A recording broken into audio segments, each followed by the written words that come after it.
Welcome to our channel. Today we how to build a kiosk app with TouchDesigner Alternatives and Glide, detailed guide step by step clearly. To start, download and install Glide if you haven't done so already. Launch Glide and create a new project. Select a suitable template that matches your kiosk needs. Customize the app's layout by dragging and dropping components. Add a new screen for user interactions. In the screen settings, configure the components you want to display. Utilize Glide's data source options like Google Sheets for dynamic content. Connect your data source to the components you've added. Ensure data is displayed correctly by previewing the app. Set up navigation to allow users to move between screens. Add interactive elements, such as buttons, to initiate actions. Configure action settings for each button to define user responses. Implement user input fields if your app requires data entry. Adjust design elements, colors, and fonts to enhance aesthetics. Test the app on various devices to check responsiveness.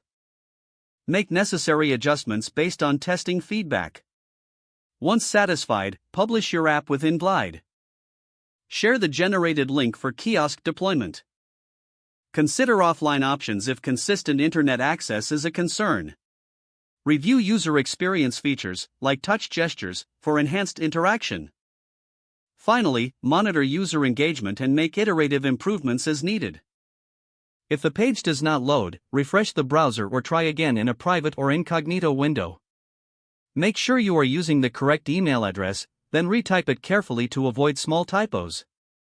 If your password is not accepted, use the reset option and create a new strong password you can remember. Check your spam folder for verification or security emails, then complete any requested confirmation steps.